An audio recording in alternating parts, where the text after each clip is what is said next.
DDR, up sound full. Stand by A sound. The Twin Cities. This is FOX29 Roll A News sound. at 9. A daycare worker is charged with the death of a baby she was caring for. A man is struck by a bullet on this Lake Elmo beach. Now authorities are trying to figure out where it came from. I'm Liz Brummond. I'll have that story coming up. First on Fox, the hottest day in 6 years. And some Twin Cities residents and businesses spend it without power and without AC. And dissolve 2, Mike Q. Stand by 1, I'm Chris Canangler. And I'm Jordana Green. Today was officially the hottest day of the year. North of the Twin Cities in Cambridge, the thermometer topped out at 100 degrees. Stand by 2 window, Chris. In the Twin Cities, the mercury reached 98, but add in the humidity and heat index, it made it feel like 109 degrees. The heat is creating huge problems for XL Energy tonight. Currently, there are more than 5,000 people without power in the metro. In St. Paul, the power is back on, but since last night, close to 3,000 customers were left without power after a cable feeder blew. As FOX29 Sharon Lawson reports, the power outage had some business owners steaming. Roll B sound, take.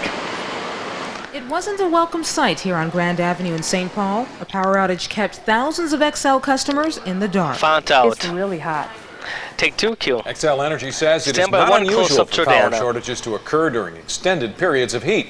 So officials there are asking you to help out by conserving energy during hot days like today. Take 1. Still kind of warm and humid outside, Stand by 3, Chroma Key. Hopefully that won't be the case with his forever. name. We're looking for some relief. We'll spell it any way we can get it. Let's get details from Carl Spring in the Weather Lab. Carl? Yeah, hi there, guys. You know what? It has been awfully hot out there, but there's a huge cool down coming, courtesy of the Canadian Air Mass. I can start to see things happening up here. It's really getting dry up here and cooler as well. As some cool air is punched down from the north.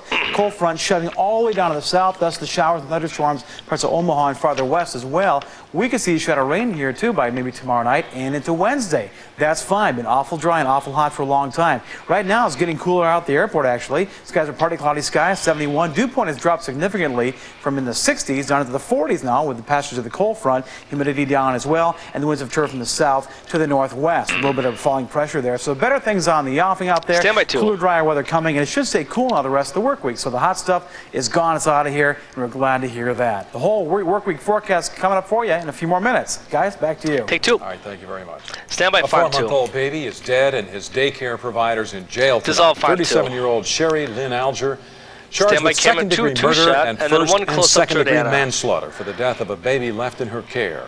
He was rushed unresponsive to the hospital from her Victoria home July 3rd. He remained unresponsive through today when he died. There were no apparent external injuries. Federal authorities have fined a Minnesota bus company nearly $19,000 after investigating a Colorado bus crash involving Twin Cities students and chaperones. 45 teens from a young life group based in Burnsville were on the bus June 30th when it slid off a mountain highway and flipped onto its side. Several teens were seriously hurt.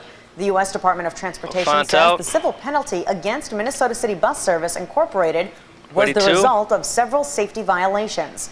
Colorado police also charged the driver with 45 counts of careless driving causing injury. Take 2.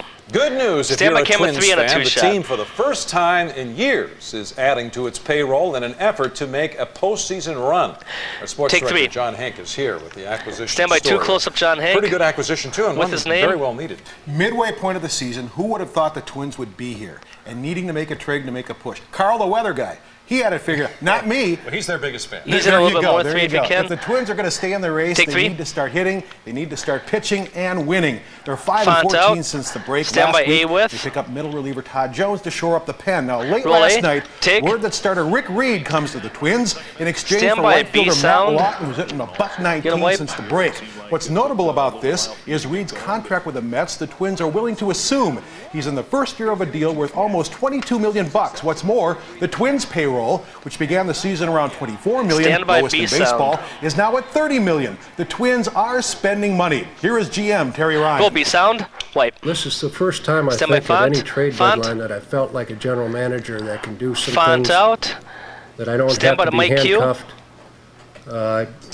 Certainly grateful for ownership to allow us to go out and do a few things. And tonight, now Reed has joined the team in Toronto and expects to get his first start for the Twins in the next couple of days. So they pick up a pitcher, but they need now hitting. Stand by 1 window. Push down the stretch. They're going to need hitting as well. I guess we can give thanks to ownership, as they say. Carl Pohlad. Mr. Pohlad. For so long would not spend money, and now that the Twins are making a push, having a season that no one expected, decides, okay, we're going to go out, we're going to spend some money, we're going to get some pitching here that we need, starting pitching, but again, they need to pick up a bat. Let's hope it's their year. Ready, one window. Thanks, Jim. You bet. Take 2. Stand by DDR Should Election sound. Day be a holiday? We'll find out what you think when Fox Roll 29 DDR, News at take, 9 roll A. continues. The government is calling it a virtual time bomb. Stand by but B sound how much under. damage did the code red worm really do? We're going to bring you an update, but first... Roll B sound wipe.